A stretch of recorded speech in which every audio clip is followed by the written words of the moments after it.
Hello, everyone. Hi. We figured we'd start a few minutes early so we can do some kibitzing because we want to hit the ground running. We have At top. so much information to go over tonight. So thank you guys for popping in early. And we got your comments in the sidebar, a new feature of StreamYard. If you type in a comment where you're from, how long you've been following CCO, are you new? Are you a long timer? And you'll see your comments float up. And remember, we are using multiple platforms. So not only are some people logged into StreamYard specifically, but we have YouTube and Facebook and LinkedIn as well. So you can probably you'll see those logos going by. And now everybody can see everybody's comments, whereas before you could only see the comments in the platform that you were using. So Yeah, we can still share it big, but this way we can just see people's comments and feedback. It's fun. yeah, the Bronx. Oh, I thought she said today. Noah said he got it today. It was 2019 that he passed. Okay. I was going to say, hooray for you. Oh, wait. Oh, hello, Caitlin. You too. Man, that went by fast. It was Mitch Nolan. We have quite a following in New York now, too, because I was working with SUNY there for a little while and real smart cookies there. That was a lot of fun to be involved with them and some of the advanced degrees that they were getting in our world, in our arena. Yeah. Your week went pretty good, Alicia. Gotten to chat with you. We're both so busy these days. We are busy and it's been good. My car's not been doing too well. I have to tell you about that. That was interesting. And otherwise, yeah, the weather cooled off. We got a nice little shift in the temperature. And the other day, I came home and everybody in the family was standing out in the front yard by the driveway. And we just had no reason to go in. It felt so nice to stand there. And I remember looking at my husband and I said, can we live somewhere that it's this temperature all the time? I said, do you think there's a place like that? And he said, there might be. Anyway, it's getting to be beautiful. It hasn't tipped yet, but leaves are falling, but they're still green. So I don't know what's up with that. Very good. Very good. All right. It's top of the hour. So we're doing it a little different tonight. We're going to do the commercial break that we normally do in the middle. We're going to do it at the front so that when Alicia does the presentation, she can just do it from top to bottom and you can just stay engrossed in the presentation on the 2026 ICD update. So I'll do my little part. Let me bring us back to this one. There we go. So this is our topic today. Thanks to Find a Code for sponsoring this. This is a 2026 ICD-10-CM update. We've been doing this every year for ICD and CPT and getting those free CEUs out to the coding community. So normally, why are a lot of people here? They want their CEU. So this is the slide that explains it. So we're again thanking Find a Code for sponsoring this tonight so it can be free for everybody. And the way that you get the CEU is you're going to need to take a little CEU quiz. So you got to pay attention so you can answer the questions. And the way to get activated in our exam platform and you get the CEU certificate, you can do this while we're doing the presentation, because if everyone tries to wait till the end, sometimes it hurts the server and it takes a while. So go to cco.us/CCO-free-forum. I'll put that in the chat as well. And just get registered. If you're not sure if you've done it or not, go ahead and do it again. And it won't hurt anything, but it'll make sure that you get in there. So You can do that. You've already started. We probably have it in there, but I'm faster at typing it than looking it up. How many are like that too? And then when you get in there, you'll be able to see where the CEU quiz is. And by the way, there's 2 other ones in there from last year's update that haven't expired yet. So if you want to watch the replay of that and earn those 2 CEUs, you can do that too. But you're going to have to do that. I think they're going to be expiring in a month. So at least the ICD one is. Well, the club members get the goodies. So if you want the handouts from tonight's presentation, you do need to join the club for that. We have the full transcript, the handouts, the discussion area if you have follow-up questions. So join the club, cco.us club. And these are our pricing structure. You can either do it monthly for $24.99, or you could do it annually for $49. Currently on sale for $199, and we'll give you that information in a minute. Or you can do what two people did today, and they became CCO Club Plus members, and they get to have 2 courses at a time. So it could be a coding course and medical terminology. It could be an inpatient course with pharmacology. So it's a really good deal. So check that out. $329 to get in. The slide's wrong. It's 2 courses now. We just had some changes in our pricing structure. So I'm going to show you that. So cco.us/club will take you to that information. And this is the slide to remind us to tell you it is the annual club is currently on sale for $199 in honor of our new CCO Academy, which we launched July 4th, Independence Day. That's right. This is our new model. I'm going to need help deciding what's best for them if you are in the market for a coding course or a review blitz, i.e. boot camp. What we've done is basically just ask yourself, do you want to rent or do you want to buy? So we have our full pay option. So this first column, if you're thinking of just using the PBC course, the physician-based coding course as an example, it's one price. Our normal price is $14.47, and you get lifetime access now. You get group support, discussion forum. You get private coaching and support.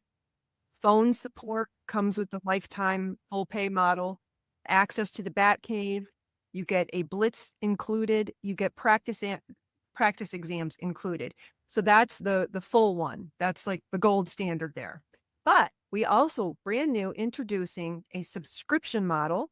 So you get access as long as you're subscribed. You can cancel at any time. It's only $59 per month. And you get the group support. You do get the private coaching support room, but you don't get phone support with that. You do get access to the Bat Cave, but you would have to purchase the blitz and the practice exam separately when you're ready. What's great about this, if you want to try to see if you like the course first, and if you don't, the most you lost is $59.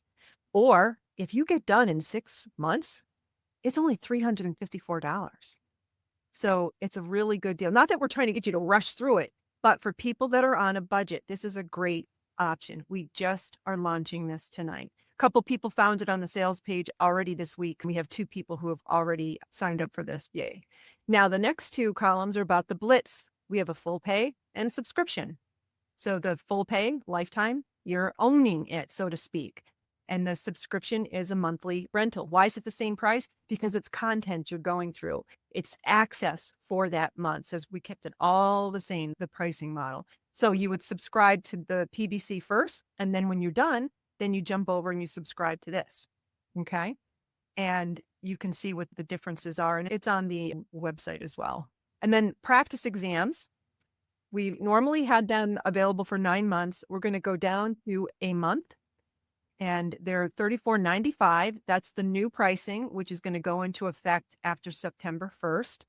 So right now there's $5 less. And then this is the lifetime. If you want access to the practice exam with the rationales because you want to come back and review it, it would be $59. Kind of like that, $59. We're throwing that around. If you want to take a screenshot of this, you can. It's on all of the sales pages on cco.us website. So we're very excited about this, and we're seeing a lot of people already taking advantage of it this week, and we haven't even officially really announced it. Oh, this goes with today's presentation. Hot off the press, just finished yesterday. Thanks to Hina. She's one of our longtime interns. She met her intern hours long ago, but she stayed an intern because she likes it so much. But she's finally done, and this, I think, was her last project. So thank you, Hina.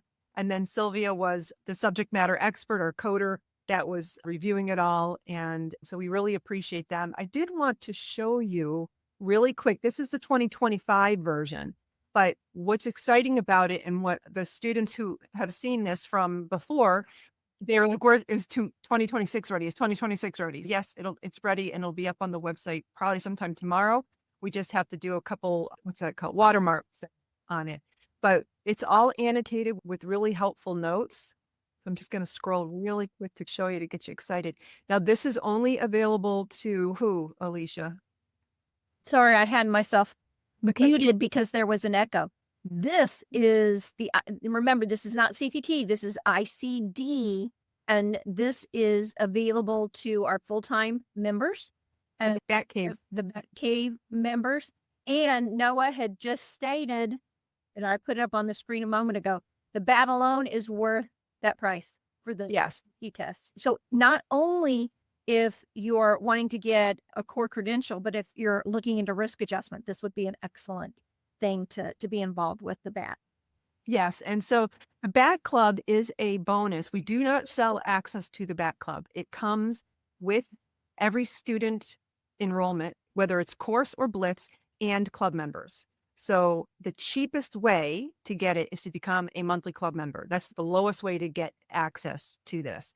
And we will, the Batcave also has all of the annotations in my CPT manual. And I think we only do the guidelines for ICD, but at any rate, that's definitely worth it. And we're introducing some different versions this year that I think will make everyone excited.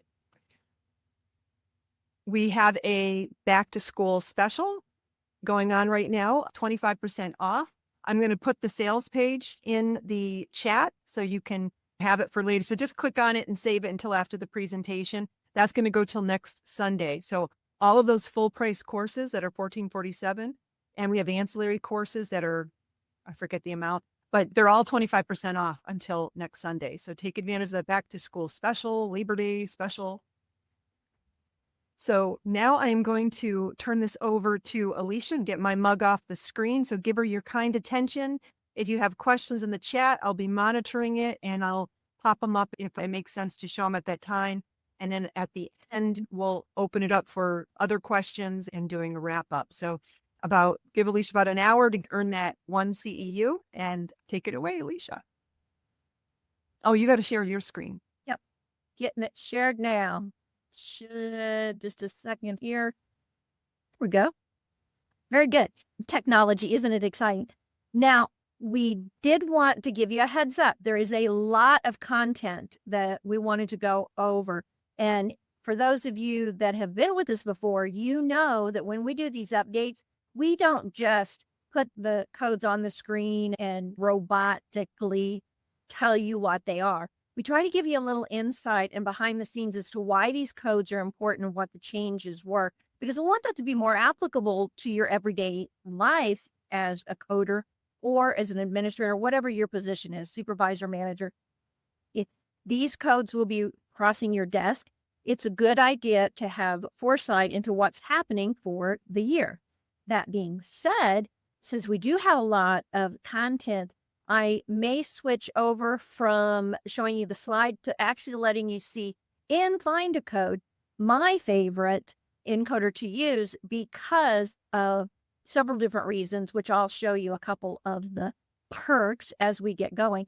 The first thing I want you to know about is how many codes have been changed. A light year this year, 487 new codes, revised and changed codes. There were 38 and 36 deleted codes. When we look at the deleted codes, though, we don't really usually talk about them too much because in actuality, it's not like they took the code completely away. What they usually do is take a code that needed to be expanded and they got rid of the code and put extra characters on it. So that code's deleted, but it has like 12 new codes with extra characters. So we don't spend a lot of time talking about deleted and the revised and changed. That's usually a little bit of, they try to bulk out the description a little bit more or make some subtle changes in the description to make it easier to understand or not as ambiguous. The important thing to know about Find a Code, though, one of the many things we're going to talk about is that within Find a Code, every year, they not only give us the new codes, but they also keep the old new codes, as you'll see under the red box, and then the previous year. So I can go back and look at 2023. That was a really hot year for changes. 21 was a really big year for changes. And that way you can go in and maybe there's a code that you knew that was new, but you couldn't remember what it was, but it was relatable to something that crossed your desk. You can go back and look at that. And it's interesting to see what they make their focus on every year when they pull out these new codes. And as I scanned them, I thought, oh, whoa, there's some really interesting ones. Ulcers got a lot of love this year. Now, if you want more information about Find a Code, it's real easy to look them up. It's just findacode.com. And when you go to find the new codes and you click on new right here, it's going to look like this when you bring it up. I'm just going to give you a peek real quick. I'm going to just quickly slide through some of these. Don't get dizzy. Oh, wait, it's not sharing because I shared my screen versus the actual codes. I'll come back and show it to you in a minute because let's get started. So these are the new codes that are going to be coming out officially as of October 1st, 2025. The new codes also are available with inclusion terms and other instructions. It's not just the new code and then it doesn't say anything else. They're going to actually put in all the other information. In the past, what they used to do is just give you the ID of the code, the description when it's a new code. So this is nice that they've done that. Another thing that's huge is the common language description. I use this all the time. In fact, I was using it, a couple of them today. One of my favorite ones to use as an example is to just look up E1 1.42. And it not only does it give you the diabetes, but it also gives you the different types of neuropathy that is part of, because there's mononeuropathy and polyneuropathy and so on. And it gives you a description about all of those so that if I need to give that to a coder, I can just show them that. And especially if they have a subscription, I can just give them a link. But I can also show that to the clinician and say, look at all the options that we have. And when we look at a common code that you may not have been aware, we can translate for you, but we need that verbiage. And this is what we're given to identify that. The examples that we have from Find a Code is this one, familia hypercholesterolemia, which is quite common. It gives you, notice, the symptoms and the treatments, because especially with new coders, they don't always know the signs and symptoms of a diagnosis. So they're learning. And then especially in risk adjustment, where you have to be able to draw a link and show meat for that diagnosis, you need to know the signs and symptoms or a specific treatment or a test. And that being said, you can have that all with Find a Code right at your fingertips when you bring up the code, because it's on the main screen with the code. You don't have to go clicking around to find it. Every year, the Find a Code adds to the CLDs that they have, but every common code that you're going to be working with, usually on a daily basis, will have that. And some that are less common, you'll be surprised. Instead of going and Googling it, look up the code and that information that you probably need about the diagnosis to better understand it is right there. Again, it not only does it give you this description, the signs and symptoms, the treatments, maybe some tests or more specificity, but look, it even reiterates a guideline sometimes right there. And these are copywritten by Find a Code. Want to make sure that you give them attribution. The example that they're showing here is hearing loss. And notice that they're telling you type 1, 2, and 3. So if you're looking at a note and you're trying to, the clinician wrote type 2 hearing loss, you're not going to necessarily know what that is. But if you come in here and look up the code, then it'll tell you it's moderate to severe loss at birth. And this particular one, it doesn't have the parent code there. And then it tells more information about it. And it says, report other when documentation specifies a type which is not available in the code set, or unspecified when it doesn't give you the type because further testing needs to be done. This is information you need to remember. And so it's good to be right there by the code. Now, for 2026, we're going to jump in and we're going to look at some of the changes in specificity, and then we're going to go look out at Find a Code and see how it's revealed in this extremely easy to use and navigate format that I truly appreciate. And in fact, it's so much fun to go through it. I encourage everybody every year to scan through these new codes this way through Find a Code. So again, you can see what's happening. What was their thought process this year? What body areas or diagnoses did they focus on to elaborate and give more specificity? Because that's usually why we're given new codes. When we look at the changes, we know that they usually want greater specificity, and they'll expand the options for diagnoses. This time they did non-pressure ulcers. We ended up getting over 100 new codes. And that is the reason it's so expansive is because remember, with ulcers, we have stages. So for one location, because we have all the locations, then we have to have stages in addition. And so what they did was they added a pressure ulcer location. They did the abdomen this time and the flank, which normally we don't think about flank, but that is the hip and the costal area, the rib area is what we usually refer to as the flank. So again, when you have severity, that means when one code's deleted, then you get a higher specificity, usually location or type, and then you have to put in laterality and all this other stuff. They added to neoplasms, musculoskeletal disorders, and conditions like lipodystrophy and chronic ulcers.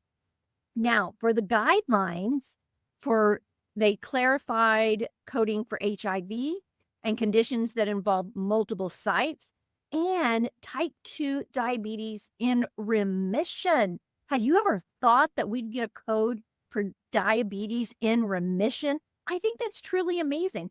And that lets you understand how our job when we code isn't necessarily about getting paid. And this mantra I tell you guys all the time, it's statistics. We code for statistical purposes. It happens to be a convenient way to get paid.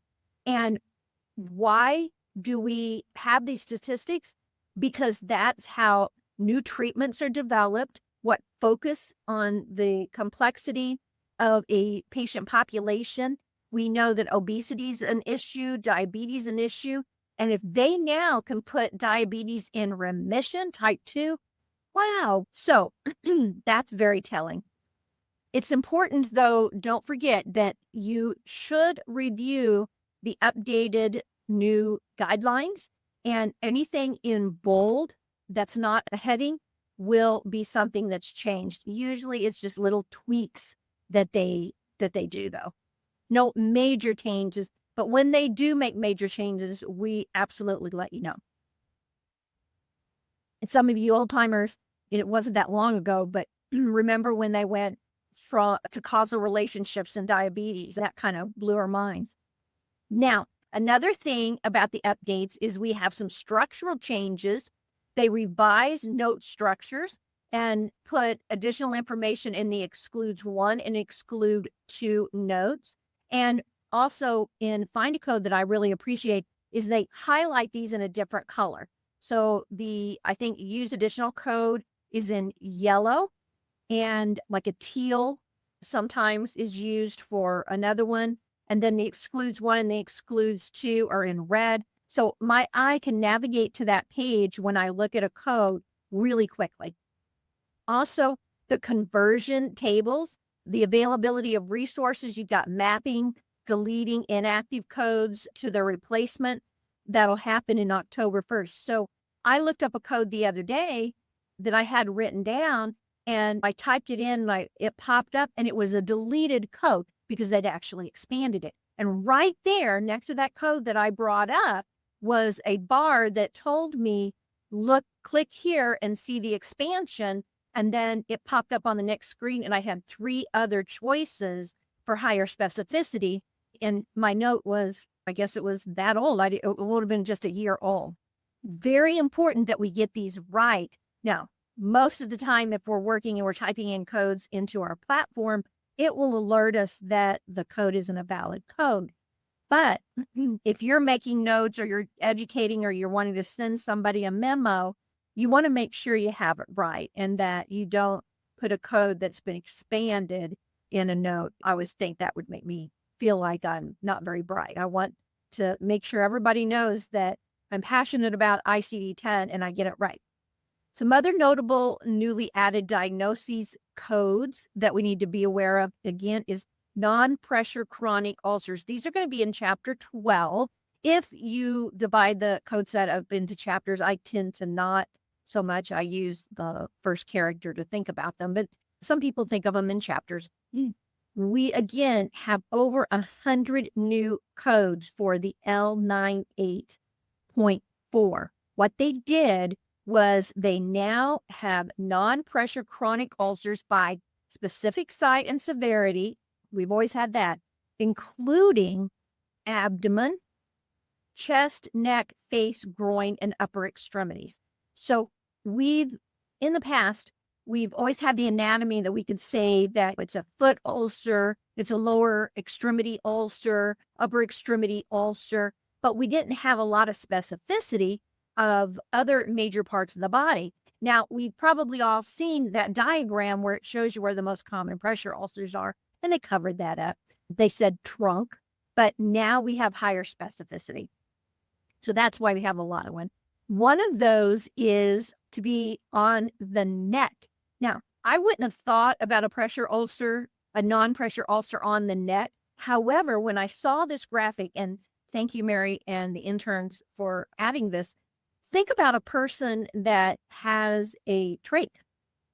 So that could have a wound, or even when it's healing, if it's not healing properly, that's a perfect place to have an ulcer whenever there's a wound. So if you have a diabetic with a wound on the neck, we couldn't really fully describe where that is. And we have better specificity. Why would we need that? Let's say that a person had a specific allergy to tape. You have to tape, and it's not easy to keep those tubes in place.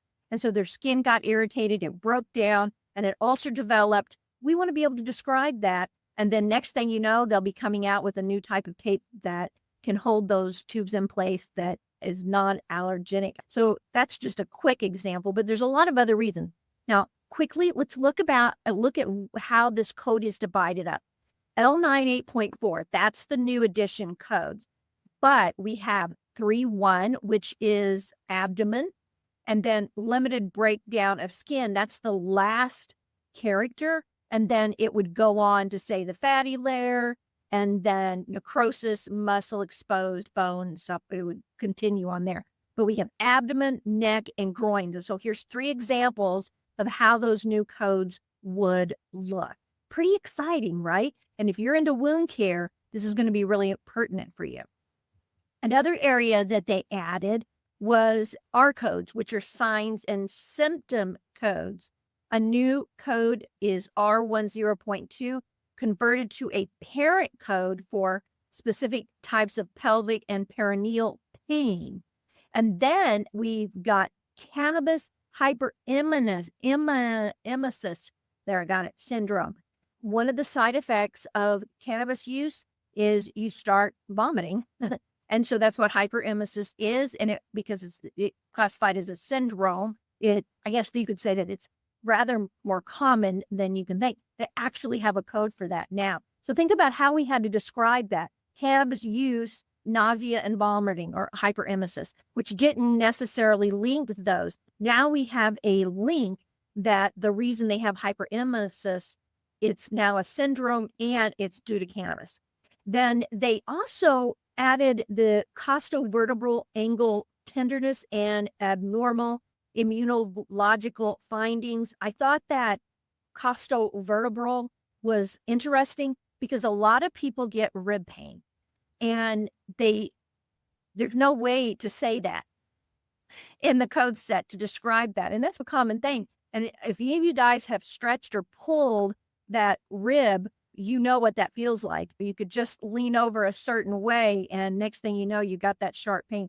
But again, now we have a way to describe it for signs and symptoms.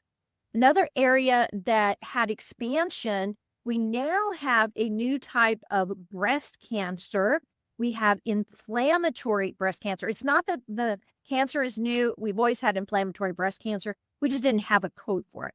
So now we have C50.A, and that's malignant inflammatory neoplasm of the breast. And then, as always, those codes are expanded into laterality as well as parts of the breast. So you can see how that would mean a lot of extra codes. Now, if you didn't know, this is abbreviated IBC, and I've seen this documented quite a bit. It's rather aggressive, and we can properly identify it for research. The expansion also happened to Z15.06 now for genetic susceptibility of digestive system malignancies, and now it includes colorectal cancer, which you guys know if you study cancer, if that crosses your desk, colorectal cancer, if caught early, is one that they can treat and get rid of pretty effectively. The problem is you don't usually have the signs and symptoms until it's progressed. They have the ability now to look for susceptibility. Why would you want to know that instead of just a family history? We can look this up, that means that people be prompted to get tested earlier. And there's easier ways than getting tested than there was in the past. In addition, we have some new SDOHs. These are always a big deal. One of the reasons is it changes the E&M leveling for some of our patients. And we want to make sure that we encourage our clinicians to document SDOHs, but sometimes they don't even know what they are and how to do that. CCO actually has not a questionnaire, but a free tool that we created on the SDOHs. We'll need to update it now that we're going to have some new codes, but that you can put in the packet when a new patient comes in, and they need to fill out that information. So we now have Z59.86 is a new subcode for financial insecurity. That happens all the time for people. It can come in phases in your life, different times in your life. It's to have financial insecurities. And if you have to pay for your medication or you put off going to the doctor because you don't have the copayment even, that's pertinent to your care. There's a new code for exposure to war conflict zones. That is, they now have Gulf War as identified. And I thought that was interesting. We had gotten a few years back different codes, these new Z codes, to identify problems that our veterans were having after a war, and also like terrorism attacks and stuff like that. However, now they have a specific war identified, and that's pertinent because of where it was located at. And if somebody was in the burn pits of Afghanistan and exposed to that, then they know that they're having the swollen lymph nodes or whatever, that there's a possibility they were exposed and could have this specific type of cancer. Now they can do the same thing for Gulf War veterans. They know what exposure they could have had to specific antigens or something that could affect their life. So again, it's all statistics so that we can better treat the patient and identify quicker what the diagnosis would be. We also have some new allergy codes, which thrills me because I'm actually allergic to milk. I am not lactose intolerant. I'm allergic to casein, which is the milk protein. And now there's a code for me. Everybody thinks that I'm lactose intolerant, and I'm not. If I drink milk, I break out in spots. So Not only did they add new allergy codes for milk products and eggs, but they have a subsection divided up for, are you allergic to milk but not baked products with milk? Or are you allergic to milk and milk baked into products?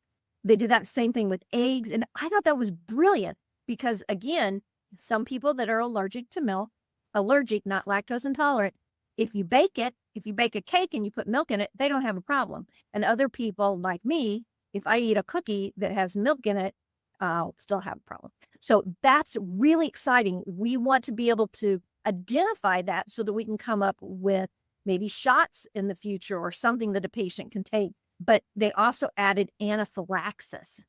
So for these conditions, that's never happened to me. They are not new. These are expanded because of the differences between baked versus fresh tolerances. So that is huge. I'm excited about that. Some other new codes is neurological and eye disorders. We've got G35 codes that are for reporting types of multiple sclerosis. We now can do relapsing and remitting, primary and progressive.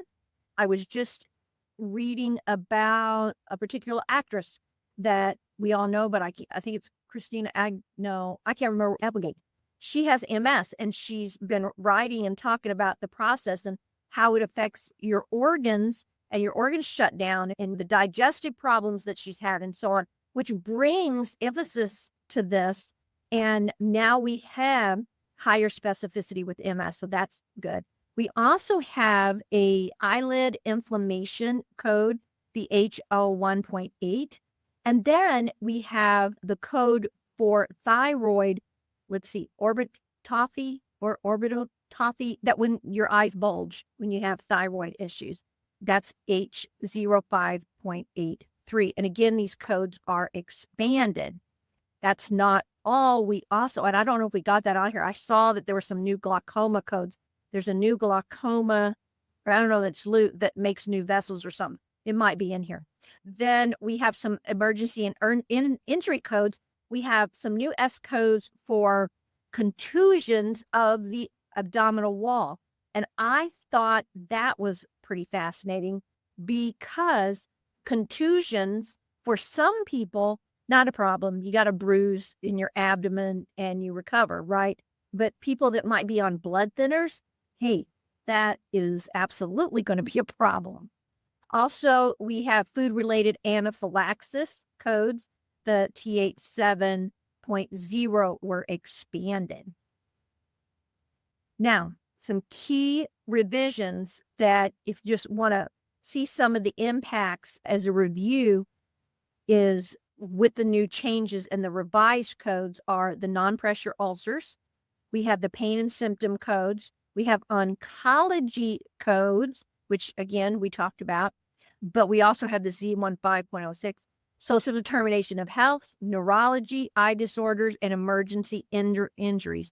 Now, not only did we have new codes, but we had some of these codes that were revised. And when codes are revised, it's in the description of usually giving us either laterality, depth. This is really pertinent when we talk about cancers. MS is important, as I said, but anytime we have a type of injury, then we want to get as much specificity as we can. Okay.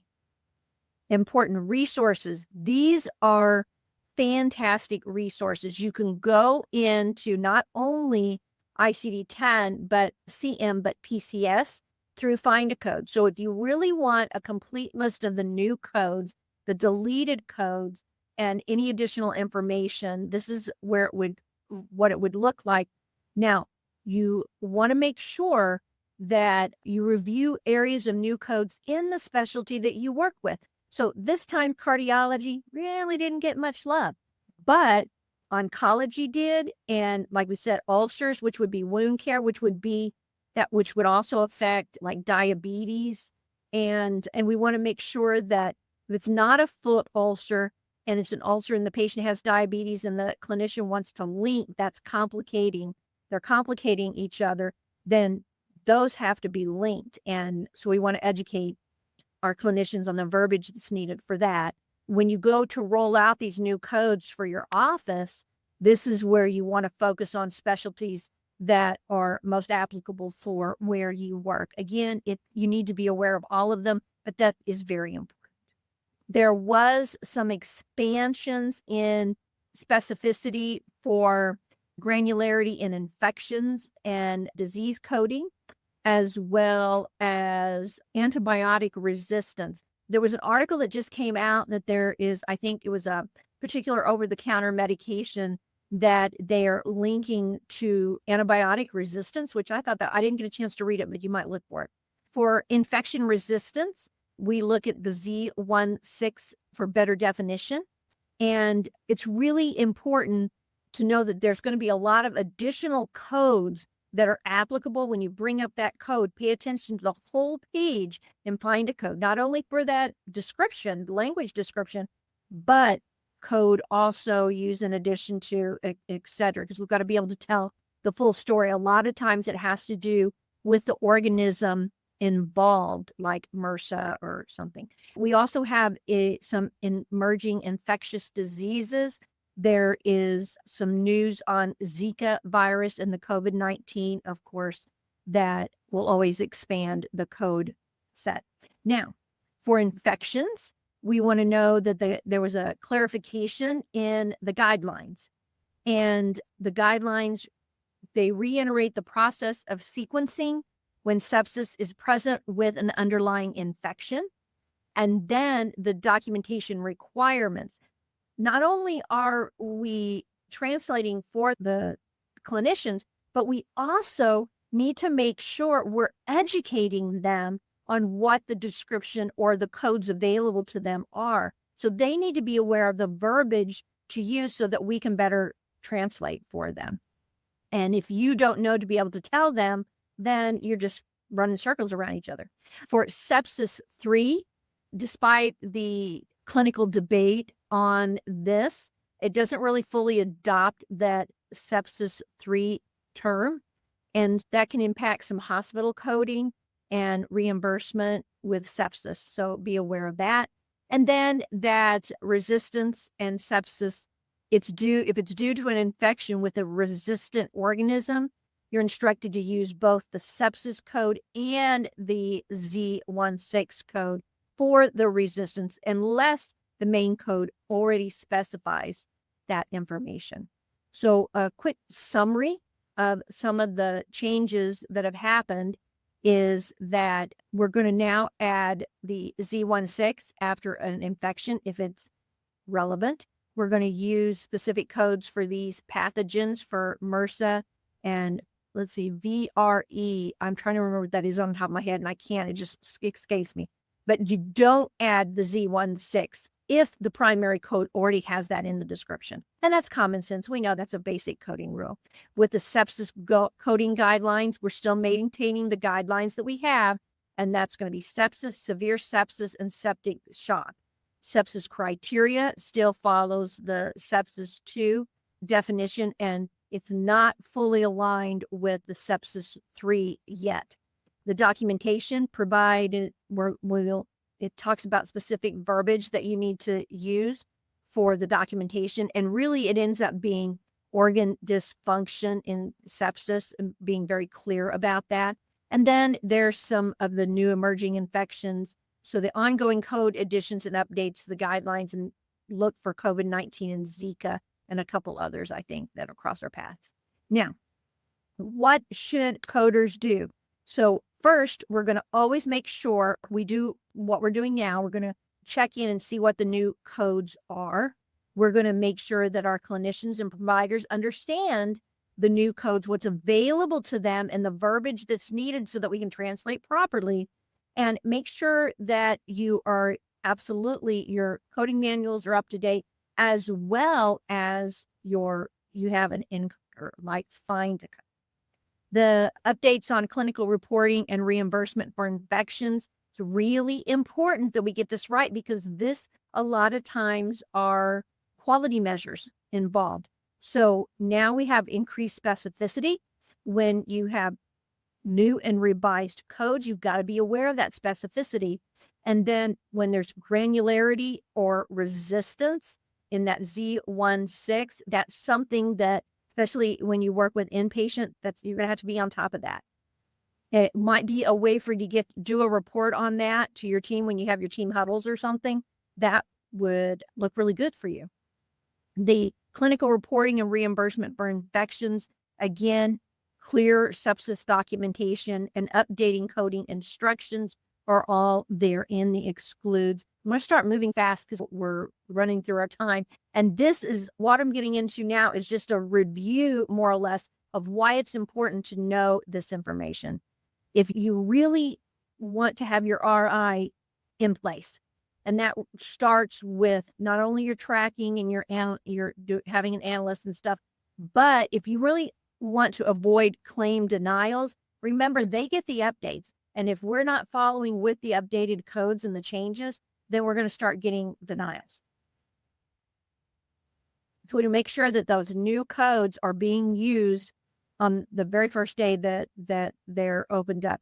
Also, when you have DRGs and case mixes, this is going to give us greater specificity to show a higher DRG possibility with these patients, especially when we're dealing with things like sepsis and resistance. And then those expanded Z code utilizations for social determinations of health and adherence to treatment. We want to make sure we stay on top of those. In addition, the Z codes really show complex cases. Some people say, are the Z codes really that important? Yes, they're important because it's all about the statistics. We want to know that the patient is not only on a long-term use of a anticoagulant, but are they on Coumadin, but they're also on Plavix. There's two different codes for that, right? And so we want to be able to track that, may change protocols in the future based on the diagnoses. The quality measures, again, they're tracked very heavily for infections. And excuse me, I can't believe I'm getting the hiccups. I can see Laureen in the background smiling. Goes away. So one of the things that involves a lot of revenue coming in to especially facilities are these quality measures. And they're tracked. They have whole departments that track these. And a risk adjustment is just one of them. So to be able to be on top of what you need to know for these quality reporting, then you're going to have to know the new codes. Provider education and compliance. I think I've talked about that enough. That's what I do now. And it really is important that make sure our clinicians and all of the docs and the MPs and stuff understand what's available to them, because a lot of times it's in their brains, but for them to get, I think Brenda Edwards always says, think and ink. For them to get that information down, they may not realize that we can even translate, which the number of diagnoses makes a difference on the E&M leveling. With healthcare organizations, we'll just briefly go over that's what we already talked about. Let's move on. Potential future challenges. Training and workflow distribution. They can always come and look at these educational tools that CCO has. And a lot of times they'll have dual coding system updates. Let's see, expanded code sets for granularity. Remember, there's 487 new codes this year that have been tweaked. There's new parent and child code structures and updated documentation requirements for sepsis. There's always going to be a reimbursement impact when we deal with the changeover for new codes. Now, again, I'm going fast, so know that all of our people in the club have access to this slide deck, and they'll be able to go in and reference these, and you can also use them to make notes if you want to be giving a presentation for your team, say in a hub. So increased audit scrutiny is important and impact on that quality reporting. We said that more than once. Lag in system updates. We don't want to have problems with that or knowledge gaps. Okay, real quick, let me stop sharing, but I want to reshare just to be able to briefly show you find a code. And I need to tell it that let me bring it over. This is the screen I want. Okay. So when you go in to find a code, one of the things that I wanted you to be aware of, which let me see if I can get rid of big. I want to get rid of that dashboard. This is another example of the common language description. Look how it talks about the diabetes, the polyneuropathy, the other descriptions, the excludes, the use additional codes. Yeah, they're bright and easy to follow. And then this information here is so pertinent to new coders, and I use it, so it's not just new. Signs and symptoms. And then it divides up the different types of neuropathy and codes. It's wonderful. And then on top of that, if I want to go down here and you want to get expanded, I can go in and look at the coding clinics. So now that's additional features. But let's just talk about the new code. So I want to go look at the new ICD code. I'm going to come down here. There's the new codes. And this is what I'm excited to show you. This is so simple to follow. For us who have been doing this for a little while, it just takes a few minutes, or you'll probably fall down the rabbit hole, but to just scan through and see what they focused on, because this is going to be alphanumeric. So we did have a thing on these mites. I thought that was funny. These are, remember, A and B codes are kinds of bugs and stuff like that. The cancer codes, that inflammatory breast code is there. And we got the new diabetes without complication in remission. This hyperolixuria, when people throw kidney stones and it's because of the oxalates, there's a whole section of codes to that. I have kidney stones, so this is really interesting. That was all expanded. I'm going to jump quickly here to, here's those MS codes that we talked about. Relapsing, remitting multiple sclerosis. One of the things a lot of people don't realize with MS, sometimes it affects certain body parts, and some people have problems all over, but other people just have some body parts that are affected. Maybe it's the eyes, and it can come and go in waves. And so now we have a better way to describe that. And then a whole list of MS codes. So that got a little bit of love. And then let's see, the eyes, we talked about that a little bit, thyroid, but now we're getting into different anatomical areas, this cutaneous abscess of the flank. And remember, flank would be the side, the ribs and the hips, cellulitis, a furuncle. So they're saying now we've added an anatomical site for these type of skin conditions. Then we get into the pressure ulcers. You get all of the codes for pressure ulcers, and the addition is now abdomen. We didn't have that option before. We just had trunk. And so now we have chest, abdomen, chest. So now the trunk is divided up. And so below the equator and above the equator, or the belly button. So that's, look at all of those, and then the neck, the face, the groin, and then we get into upper arm. Let's see, just moving really quickly. Unspecified upper arm. Forearm. So before we could always do upper extremity or lower extremity. So now that we know, that's why we had so many codes, because look, we have laterality and the depth of the particular code. Now we get into in codes, didn't get a whole lot, but this rheumatoid arthritis, or having that rheumatoid factor without having rheumatoid arthritis. I saw that. There's a couple here. Oh, the quirkiness. Oh, wow. If you want to have a little light reading and fun, go Google what some of these are. It's amazing what you'll find. I did look up one. Let's see. It's not this one. Which one was it? Oh, shoot. I did look up one. But all of these the Q codes are genetic codes. And was it Usher? But telling is that not only can we identify Usher syndrome now, but it's type 1, 2, and 3. And this is what when you go to a geneticist, or they're having genetic studies, and then somebody does the report, that's what specificity will have. And so go look up that. Neurodevelopmental disorders. I don't see the one I looked up before I came on. Foxy syndrome. That's not Foxy, that's Fox GI, G1. Anything that helps you remember it. Then remember they added pelvic and peritoneal pain, right? Then you have the laterality, suprapubic, flank.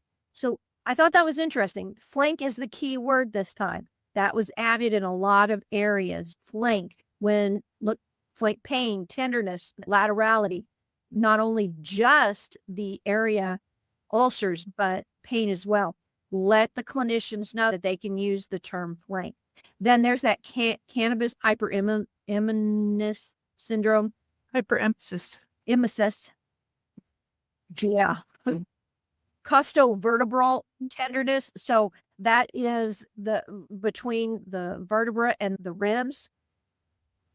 Oh, here's that abnormal rheumatoid factor without rheumatoid arthritis. So that's telling, right? They've done research and they found this. Let's see, contusions to the abdomen wall. We talked about that. And flank again. Look, now we have not only pain, ulcer, now we have an abrasion, blisters, external constriction, superficial foreign body of flank. So that really goes to tell you that with these additions, they were called that identify in an anatomical location. And that truly impact. I think that's what got the most love this year was that. Let's see, moving through these S codes because a lot of them just have abdominal wall and flank and stuff like that. Let's get past them. I'm sorry. Hopefully this isn't making you nauseous. Oh, there was one of the poisonings and self-harm, and I looked it up, and it was actually this right here. This is a vet tranquilizer. Oh. So what does that tell you? That's coming into the ER. So we have people using veterinary tranquilizers. Or it's being used on them. Yeah. Or yeah. I didn't even think about that. It says unintentional. Yeah. That's telling, right? That's a new street drug. I don't know. And here's that one I told you, Gulf War illness. See how that impacts. So we have an actual, whenever they're starting to have, it's a new age group. It's a new generation. Generational war is identified here. And then effects of other war theaters. And that's what they call them in the military. When they have a war and then they have a particular area like the Pacific Ocean, that would be a theater. I don't know all that detail, but that's why they're using that verbiage. Here's that information about milk and anaphylaxis and stuff, other allergies and stuff due to milk and eggs. And then, fish hooks. I have to shout out to the ER where I grew up and got to work in one of my first jobs in the medical field. Not my first, probably my third or fourth, I guess. But I got to be the fish hook girl. So when I worked in the ER and we were in a resort area, and I'm telling you, they came in with fish hooks all over their body. And we had a huge board where we'd hung all the different fish hooks. But I had to set up the fish hook tray. And it was so much fun. I was the fish hook girl. And let's see, low level blast overpressure. I'm not sure what that one was. I think, okay. So here's some other things that happen, how you get hurt. Splitting wood. I didn't even realize we didn't have that. Other outdoor activity. Yeah, that's odd. Yeah. Wow. How don't people slam they hit that piece of wood and something flies up and hits them in the face, or they get something in the eye, or I'm thinking you're going to hit your leg with the axe. Activity, outdoor activity. That's a really ambiguous term, but I can imagine that if we have nothing else to use, now we can identify that. And then once they start looking at the descriptions, the documentation, then we may end up with another thing like splitting wood. Maybe it's climbing a tree. I don't know. For sport. Genetic susceptibility to malignant neoplasm. This was the one we talked about for colorectal cancer. So now we have fallopian tubes and digestive, these different ones, kidney.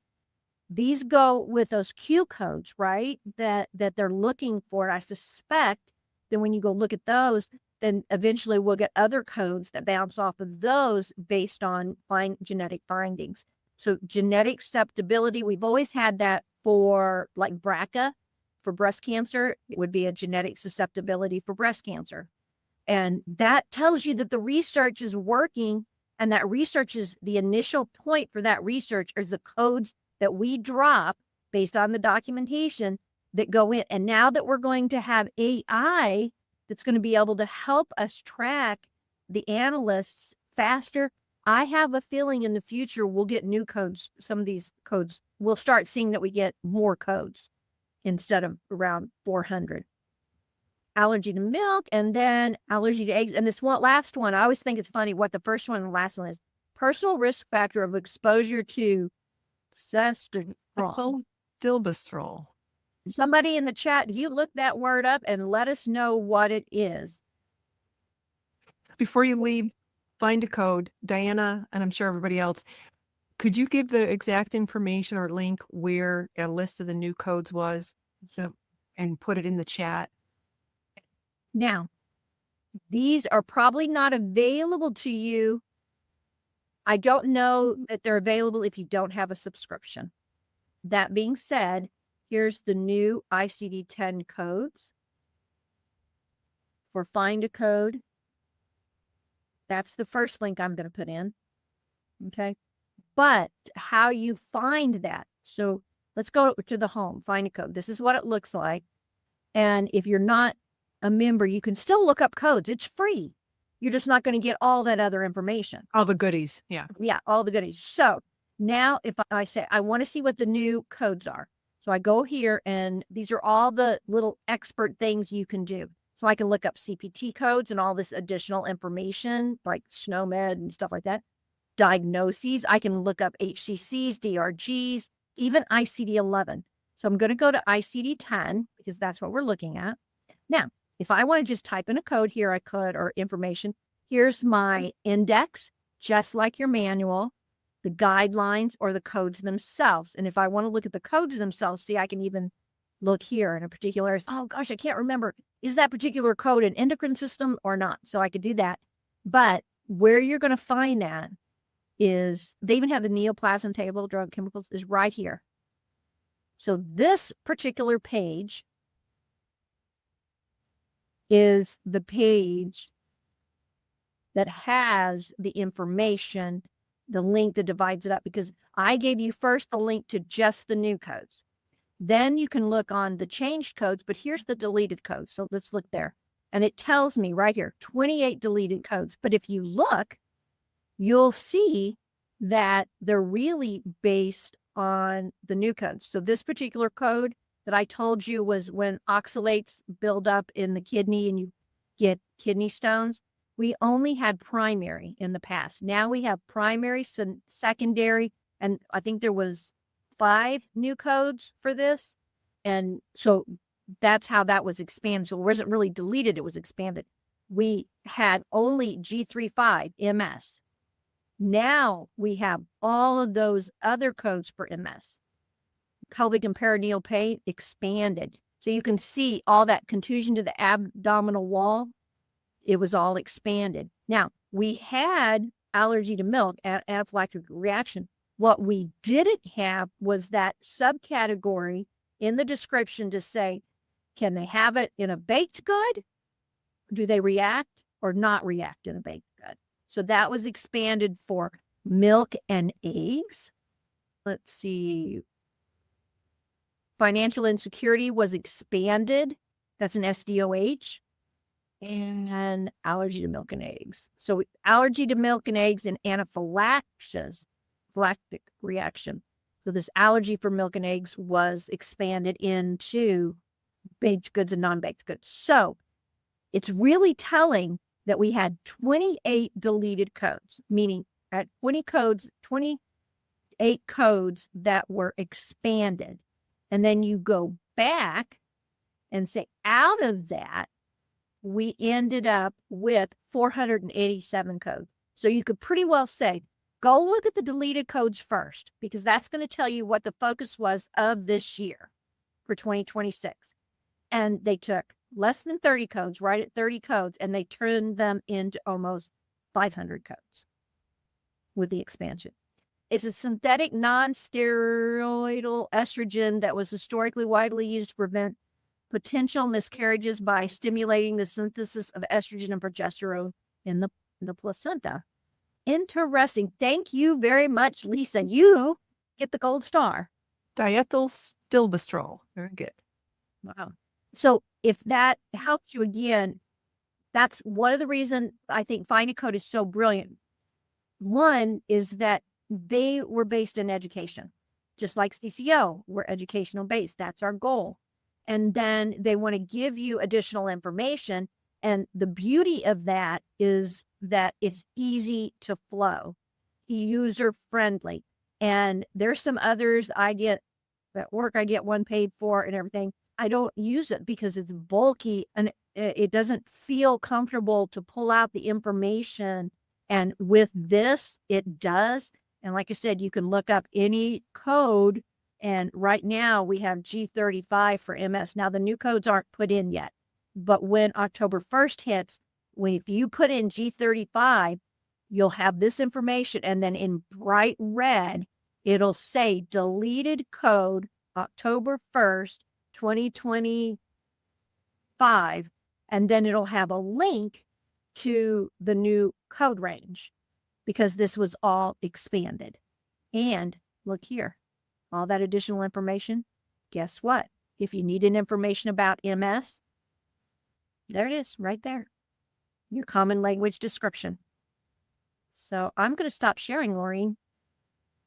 Okay. Or do you want me to bring the slide deck back or? Oh, I can do it. That's fine. Yeah, I forgot you were. So any new questions in the chat? Yes, the login. She wants to know. Community does, oh, wait. No, that's not the one I meant to share. This is the one. CCO Community and CCO Academy are not the same login. Thanks, Mel. Yeah, so we have gone from the CCO. You can take your stuff down. I'll just do this for now. The CCO community was our previous platform for our courses and everything and quizzes and CEUs. So the only thing we're keeping in from that is the exam. But people who are still using they're going through their courses there, we're not yanking them out until maybe like a year from now. But we have the new platform, which is wonderful. And I really encourage you to go check it out, cco.academy. But for now, we are using the exam and quiz and CEU certificate functionality of that until we get it built over, because that's pretty complicated.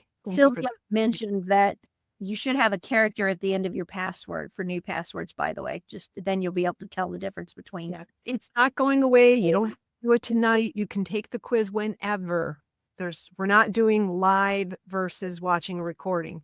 We're just doing it one way now. Our goal for going into 2026 is keep it simple. Yep. Let friction, keep it easy. So anyone's possible. Yeah. Everyone takes the quiz, whether it's live or not. They're only 10 questions. They're not hard.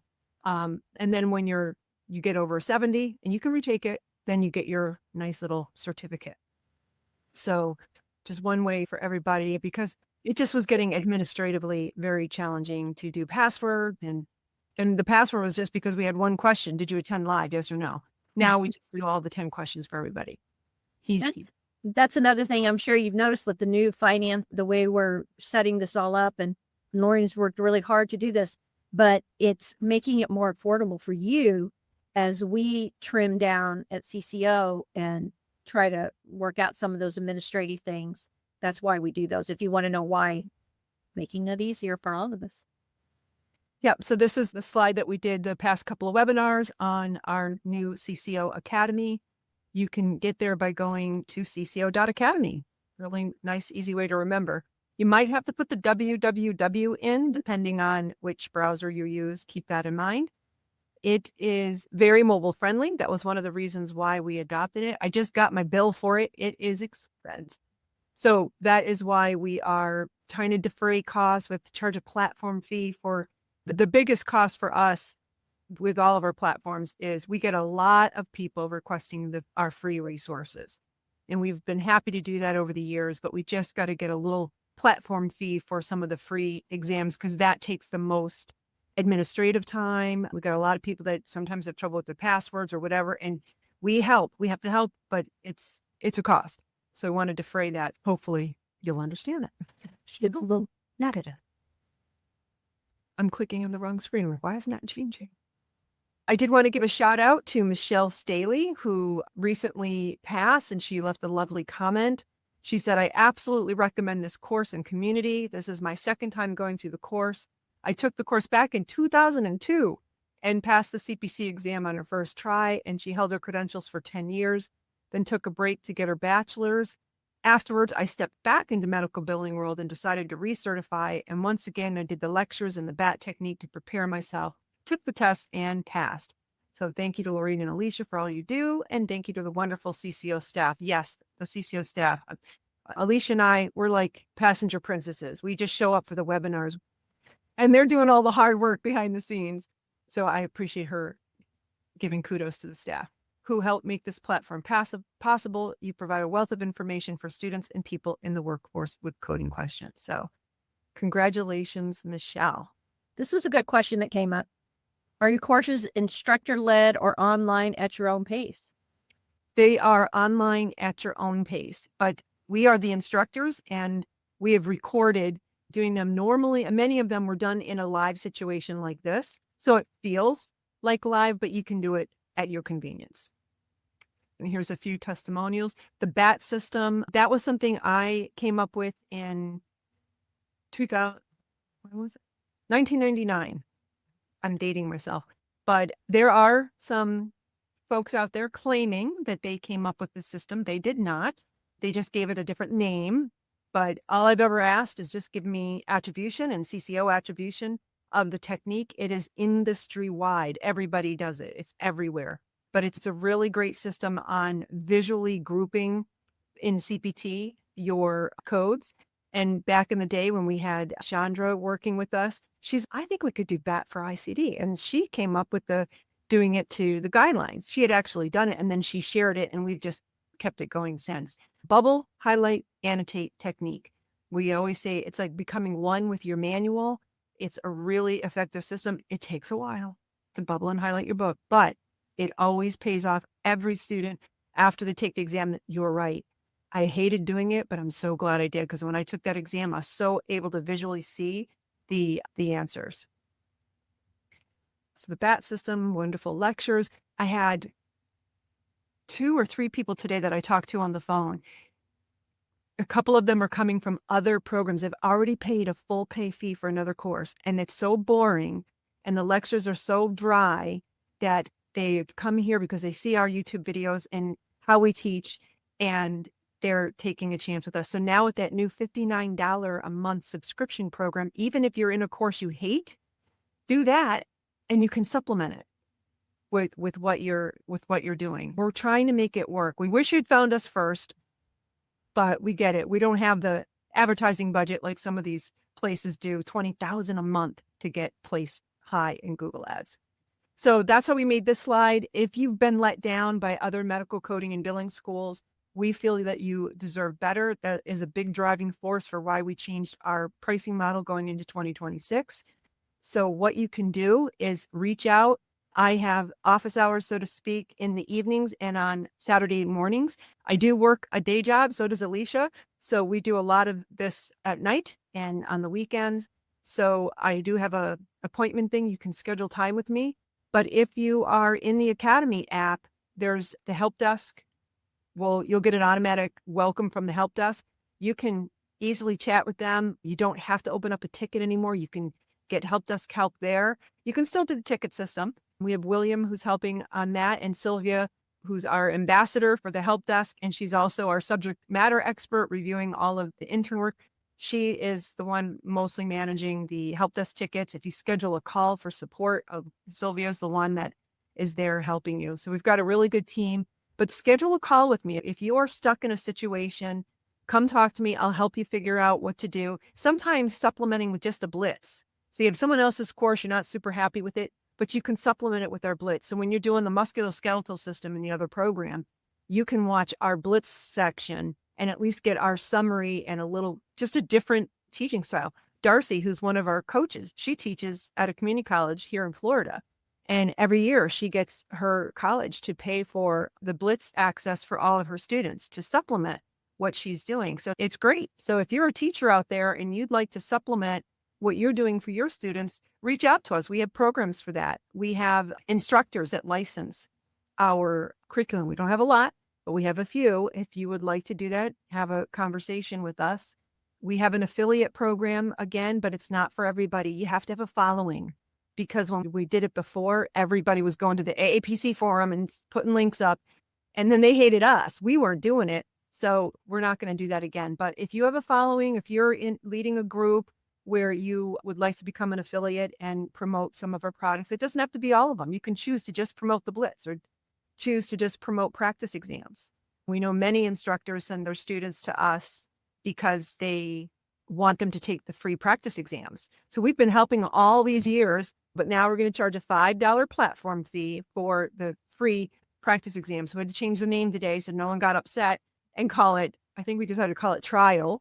It's the same test, 50 questions, all the great rationales, but just a $5 fee to defray the cost. So this is where you go, cco.us/Lorene-call. I'm putting that out there in the public. Anybody can schedule a call. I've dedicated that time to help people. Go ahead and schedule a call, and I will call you at that time. So Lorene-call. Last one? I think that's the last one. Yeah, okay. So any more new questions? Yes, I've heard that, Noah. Our exams are harder, our practice exams. And just to give you an idea of the process, sheet that Elisa showed with all the changes for ICD, we take that, we look at the deleted codes first, and our interns will vet. They're just starting. Mary, our project manager, just kicked off all the interns being able to start vetting our practice exams and everything for 2026. So they'll take that list of deleted codes. They'll see if any of the codes in the answer are deleted. So now we got to rework the question. We might throw the question out and replace it with a new one. And we're also using AI to help us vet that as well to make it go quicker. And what our interns are really good at is helping us write the rationales. We want every question of an educational piece. Alicia, you might have to turn your speaker down just a little bit so we can read. So we do that every year. That's a cost to us. Now the interns are doing it, but now you have to have Mary and Sylvia vet their work, because we don't just bring interns on and then whatever they change, we say, okay, that's fine. We have to double check it. That's part of the thing. So we can teach them if they got something wrong, or we'll go back and we'll ask them to maybe elaborate. So if you'd like to be an intern, our internship program is open. We had a little glitch where we weren't getting the notices of people applying, but we got it figured out. So Sylvia is one by one onboarding interns. There is a process. We don't accept everybody. So you go through a little, but what do you call it, Alicia? It's not a test really, but it's. No, but there's a vetting test, and can do English, can you work some basic Excel things, because we would heavily work in Excel, and some basic coding questions, and quite honestly, some very advanced coding questions, because we want to know where you're at. And research and and then so again, it's just for us to get a feel of, are you computer literate, or can you work comfortably? And you may do really well in one area and not as well in another, and that's okay. But we also give you feedback on how you did. Yeah. Thank you, Sylvia, for helping in the chat. She just put the link for the internship candidate application. Look at us, the three of us using StreamYard. Boyd would be proud. I did want to say that one thing through the years, we've been doing this a very long time. And so because of that, and that being said, knowing that our test questions are not only, when we say harder, I think it is the fact that ours are more intricate. We really dive in on the guidelines, and it's not just a simple, like, what's a cholecystectomy? And our test bank is huge. Through the years, we've really got a huge test bank. And so we can pull from those and select areas. So if you want more help in cardiology or something like that, we have the potential to actually do that. And when Lorene mentioned that we have some instructors that are teaching at institutions and stuff, we can help you come up with finals, because we have the ability to pull those. And if you say, my students are not, they're not getting this particular, That's how I met Laureen. My students weren't getting E&M, and I wasn't explaining it to them in the right way. It wasn't clicking. And I had found Laureen, and I started telling them they could have extra credit if they would watch her on whatever nights. And they started and enjoyed it because her teaching style was intuitive and fun, and She made me fun, but I'm glad I did. yeah. And so was one of your wasn't she? that's right. She was one of my advanced students, and I had 3 advanced students, and they would sit at my desk like little naughty children, my big desk and their 3 desks. You know how they do that in school? And we would work all day long, and then we'd have other students coming and going for classes because the advanced students were just me. And yeah, she was involved in that. She's been with us for a long time too. But that being said, we have the ability to assist you to things that might be time consuming and bulky for you to do.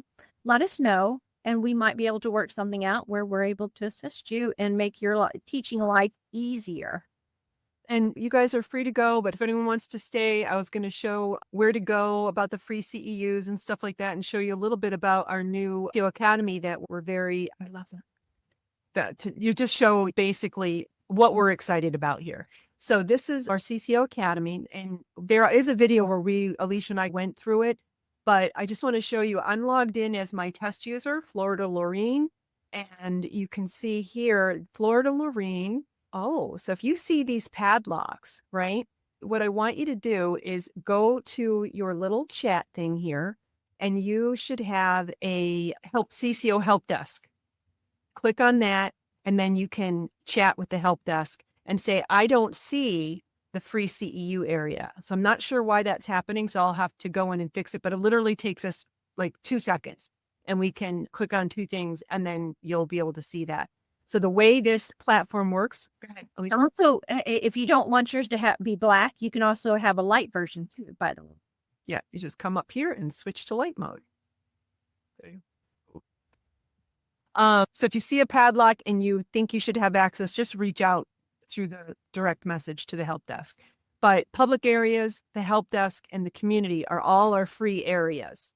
And then we get into the premium area. This is where the club folks hang out. So they would come in here. This is where we have our posts, right?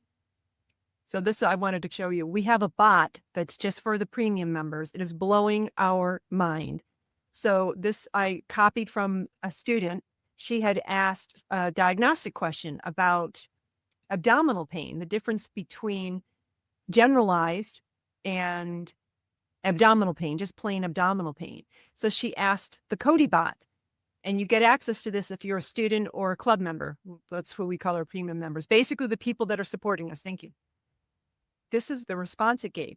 Now, this bot is only allowed to use our content in the Academy. So every single course, using all the transcripts, all the lectures, any handouts that are in there, and all of the club stuff.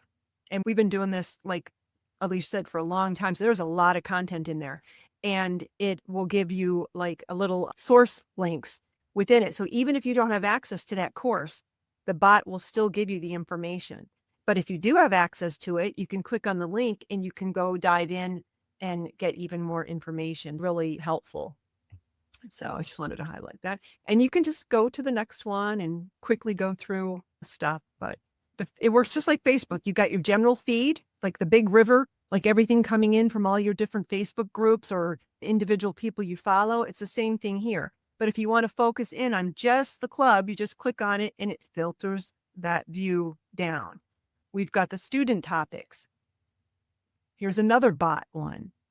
And see how it gives the links to the sources that it got this answer from module 3 of the risk adjustment course in chapter 6, and then module 1 of risk adjustment basics, chapter 7 so these are all our different courses in different areas to pull together and get the answer. So here was another one. If this is someone who's brand new starting out, as in, I'm struggling like knowing how to use the index and finding made terms. Part of what we do with our welcome calls is we tell them, use the bot, talk to the bot like it's your teacher or your coach. Don't just say diabetes coding. you got to give it context. If you went to your instructor, you would say, I get the general idea, but I'm really struggling with knowing how to know if they're insulin dependent or how that works. Or so you've given them context and now they can drill down into this specific question and you can ask follow-up questions. And we have a AI inbox because we monitor it. The help desk team monitors it because sometimes they ask help desk questions or they get stuck and they get a little frustrated. So we can step in and say, talk to it like a person and show them how to do the prompts. Or we jump in and because sometimes it doesn't get it right and we have to help and say, oh, here's the link to what you're asking. Tell them about the girl the other day that broke the bot. You thought that was so fun. Yeah. What? Yeah. She's just like, my bot, I don't have access. And she was like having withdrawal. The platform is called Circle. So we reached out to them and they helped us figure it out. So she's back going again. And I liked it when she came back, she goes, Cody, are you there? And it's, yeah, I'm here ready to help. So she had it back and away she went again. So I'm posting a lot of these in the evening when I'm done with my day job. I come in here and when I see good ones, then we share it. Then we all get to benefit from the content. At the very least, become a club member, support us that way. It's $25 a month and you get a lot. You get all the CEUs, every webinar we do, you get access and all the handouts. And now that the handouts are in here and you search on something for work or what do my kids say, IRL in real life that you need, then it'll find it all for you. You don't have to slog through and look for it. You do a search and it's as simple as just coming to the search and typing in, what was the question from tonight you said to look up? It was a particular drug, but just look up muscular sclerosis. See what it comes up. But I don't know if it.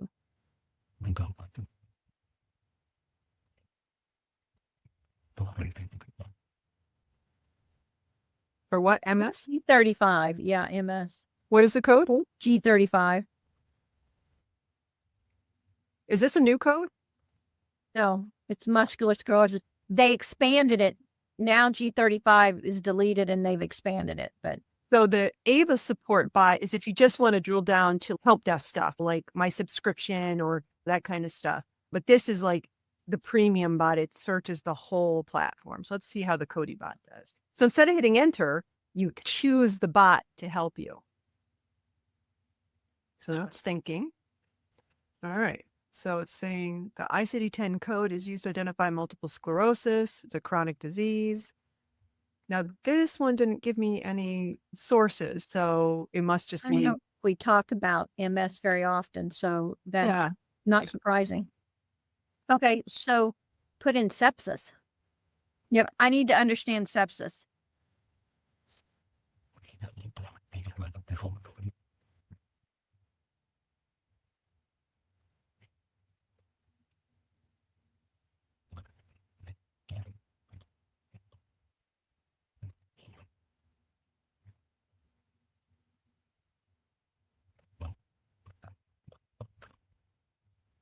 I'm always nice to my bots. I always say thank you and please.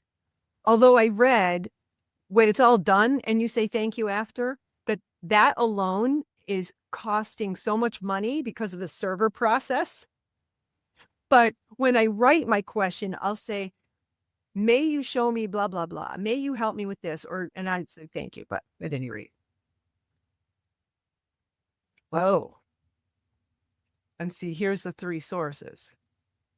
So now if you click on any of these links and you don't have access to it, you could choose to enroll if you want, or subscribe with the new $59 a month plan, or just benefit from the information up here. That's what's great about being a club member. You get access to the whole academy, maybe not in a normal enrollment, go through every course, pass the test, that kind of thing. So how did it do, Alicia? I think it did great because sepsis is something that, it's hard to understand, but the disease process itself is the coding is based on that. And if you don't understand all the different areas that you need to talk about to get a proper code, then you can't. Yeah. And it's big money, so they want you to get it right. And the bot has a safe word. So if you say human, then it knows you've given up having the bot answer your question and you need a human to help. And so when you are a member, I was going to say that earlier, that means you have access to Lorena, not Mhm. just us, but other people that are in the platform. That we do have people in there that they work in a specific area. And so they're well versed in that area. And sometimes they just use us as a tiebreaker. Can you find a resource? I think this is right, but I can't find a resource. And so we're able to help them do that. And we've had people answer other people's questions and not just us in there because it's an area they work in. So that's cool. And every student gets a group DM. And in that group is me, Alicia, Darcy, and Mary. We're all the coaches. And then a help desk, which that is shared between Sylvia and William, who's ever covering. So you can ask any question at all that you have about your experience with CCO. And we all see it. And sometimes it's just given a thumbs up and someone's already taken care of it. But we just have to look for the dots. If there's a dot lit up, we've got a message. We review it. We jump in. We try and help. I know today, one of the ladies signed up for the Club Plus, and she's just got a job in risk adjustment. You know who I'm talking about, Alicia. And she has some questions for Alicia. How do I get in touch? I said, use your private support room. She was, oh yeah. I said, Alicia's in there and she'll answer. Yeah. So I'm really, as you can tell, very excited about it. I'm so happy that the team just pulled together and got everything moved over. And I think you'll really like it if you come peek your head in and give it a try. And what's great about the subscriptions is it's very easy now for you to cancel. Everything is within this system. So if you say you enrolled today and you decide 25 days from now, yeah, I don't want to renew, you just literally go on your profile and there will be, yeah. And then you can click on your billing and you can come right here and click cancel. It's super easy. Yeah, I paid for my own club. Testing. But then I would just come here and click the three dots. Oh, I canceled it. So then I could restart it. But if I didn't cancel is still going, then it would have the cancel functionality.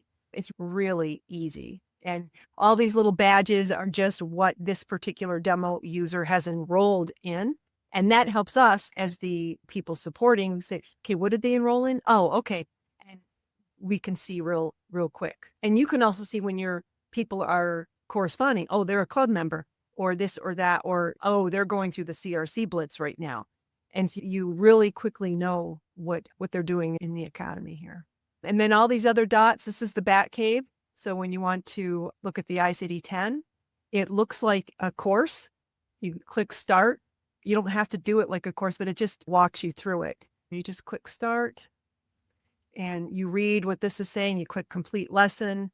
It gives you a green check. You move on to the next one. This is just a little announcement thing. Move on to the next one. This is how to navigate the guidelines. What we just highlighted today gives you a little video and how that works. And then this is where you would come, click on the link to view that PDF. This is the 2025. And this is how easy the handouts open up. And you can download it, say that we don't have all handouts where you can download for obvious reasons. So we've had a lot of theft of our curriculum. Yeah, that's it. That's how easy it is to go through that. I even have all the ones from the previous years if you were a pack rat. And so now Florida Lorraine has completed it. Yay. Gives you a little celebration. And we get to see all that in our kind of big grade book for the courses. And then the mind maps are really cool for ICD. This is where when I was studying and trying to really get the diagnostic coding down, I came up with, I love mind maps for just like everything. What would be a good one? Do the top one because we were talking about it and Sylvia mentioned that there's a mind map for it and that she didn't know what a mind map was. Yeah, sometimes these take a bit because the server is in Germany. So it's called MindMeister. Of course, this is happening when I'm doing a demo. There it is. Okay. So basically we start with the core concept and we normally work our way around like a clock. And if I have stuff to the 11 to the left, it's going to be like definitions. You got to understand the definitions first. You can click and drag to get it to where you want. when you see these little things, it normally means you can expand it in little branches. So SIRS, systemic inflammatory response syndrome, is defined as the presence of 2 or more of the following 4 symptoms. So 1, 2, 3, 4. Body temperature, tachycardia, tachypnea, abnormal white cell count. And then you can just read all the details. Okay. Oh, all right. And then you just collapse that up. And then this one didn't have any little things off it. So it's just telling us sepsis is infection plus SIRS. Severe sepsis is sepsis plus associated organ dysfunction. And septic shock is sepsis plus circulatory failure. So you can see the definitions. And now as you go in to look at the guidelines, they'll make a little bit more sense. And this is what one of the things that our interns do every year is they will update the mind maps and see, is there anything that needs to be changed because of what's in the guidelines. Let's see what this one is. Cleveland Clinic provides a number of references to assist in understanding. So we'll give you a little, so there's a little link here so you could click off and go pull that up. So you get the idea, and then you can just collapse it and make it look a little neater. You cannot copy, edit. This is just for viewing and learning purposes. Now, I had someone today or yesterday ask if they could copy. I said, no, it's proprietary. I said, but you could create your own mind map and type it out as a way to learn. I think that's a great way to learn, or make your own. And if you really want to, share it with us and we'll give you credit and we'll put it up in the area. Yeah. So that's anytime you do anything, even if it's typing your notes out or stuff, there is something that allows that to stick in your brain a little more. So these mind maps are a brilliant way to do that. Handwriting your notes while you're listening to a lecture and then turning around and typing them out. All of that is in a format like an outline that's easy to use, bubble and highlighting your manuals. All of that makes you understand the content better. Yeah. And these dots are lit up because this demo user enrolled in the PBC and MTA course. So the rest will have a padlock because they're not enrolled. The popular one today was people signing up for the Club Plus. It's $329 to get in and then $99 a month because you get access to 2 courses at once. $59 subscription times 2. This way you get, and the benefit of that program is when you complete, where you get over a 70 average on all the modules, then that dot will stay colored for you as long as you're a club member. So now you can say, all right, I'm done with the PBC. I would now like to do risk adjustment. So you get to keep the PBC and maybe you have medical terminology as well. And now you pull in risk adjustment. That's how the Club Plus works. And then you finish up medical terminology and you're like, okay, I'm done with medical terminology. I would like to do pharmacology. Or maybe you want to do another core course. I don't know if you'd want to do inpatient and risk adjustment at the same time. They do overlap, but you have some flexibility there. And you might try it for a couple months and, I don't like this one. And then you can return it and then take out another course, but your progress will be saved. So if you do 3 modules of inpatient, you say, you know what, instead of doing inpatient, I think I want to do risk adjustment and come back and do inpatient later. And you did a couple modules, it'll save your progress. You just will see the padlock, but you can't get into it. But when you reactivate it again, you will be able to pick up where you left off. So that's a cool feature. We have a lot of people that have done almost every course we've ever done. And so they are a club member and they get to have the access to this. So all their dots are lit up. And then beyond that, we've got all the review blitzes. And then we've got the trial practice exams. We changed it from free to trial. And then these are paid. So the difference is trial is $5 for the platform fee, same type of exam, same kind of difficulty. And then the paid ones are just additional ones because part of our proven process is take a full course, hopefully with us, but if it's with someone else, that's okay. Then do a review blitz, then do timed practice exams, as many as it takes until you score an 85%. And the key there that a lot of people forget, timed. Don't just do it to see if you can you're simulating an exam experience. So you want to set your timer, figure out how much time the real exam is for whichever one you're taking, how many questions are on it, divide accordingly. Okay, now you're doing a 50 or 60 question. Give yourself that much time on the timer so you can practice the techniques in the bonus section that we have in the Bat Cave for doing process of elimination and all that type of stuff. And then these are just links, and this is where you would get the link to the mobile app, the Android or the iOS. It's really nice. The videos play really nice. So if you've already watched a lecture or you've watched one of these monthly webinars, then and you want to listen to it, maybe you're at the gym and you just want to reinforce some concepts, you can do that. And it plays really nice. You're at the doctor's office, you're waiting, you're running errands. And we're trying to do one of our webinars where it's more podcast style, it's not so visual aid heavy. We'll always have visual aids, but it's more just listening to what we're saying. It's going to be the stuff that we used to do back in the day where we talked about career advice, how to get that first job. We haven't talked about those topics in a while, and they're buried way down because we have so many YouTube videos. So we're going to bring those back. We're going to do interviews. I had one lady today, she works in pathology, and she mentioned an issue that they're having. I said, would you like to be interviewed and share that? She's sure.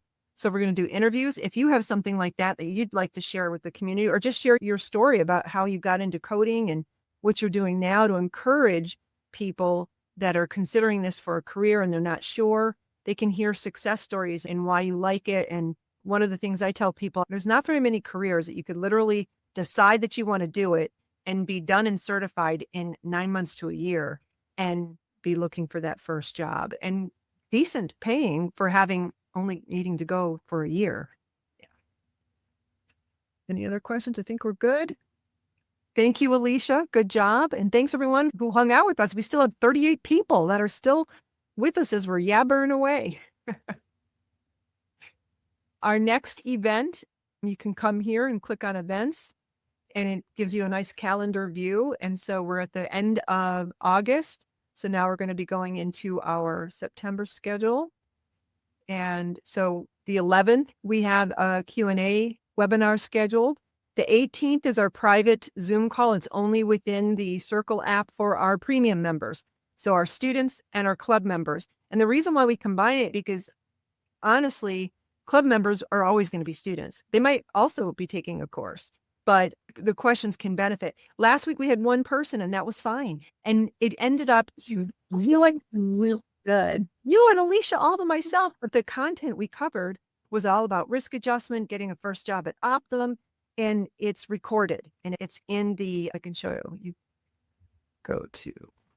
We got to learn a little bit about why she chose this career and her work ethic and some of the challenges she had. And then we were able to give some insight into things that we've done and how our careers had changed and progressed, and what she was wanting to do and what she thought she wanted to do in the future. It was a lot of fun. And it's very casual. It's like sitting in a room together. I really encourage you guys, if you can be a part of that, to join. So we did it on the 21st. When you come here, if you want to watch a past one, you got to change it to past. And you just click on it. And right at the bottom, you'll see the recording. I look like really tired there, but and it has a transcript. And again, the bot is slurping up all these transcripts and all this information. So everything that Alicia shared, and it was gold, it was really good, is now available. When someone asks a question, it could refer to this very meeting to go get that information. At any rate, come join us. And thanks for being with us tonight. We really appreciate it. And thanks again to Find a Code. Check them out and let us know what your experience is with them. All right, everyone. See you around the academy. Looking for medical coding, medical billing, and risk adjustment education? Learn more at cco.us.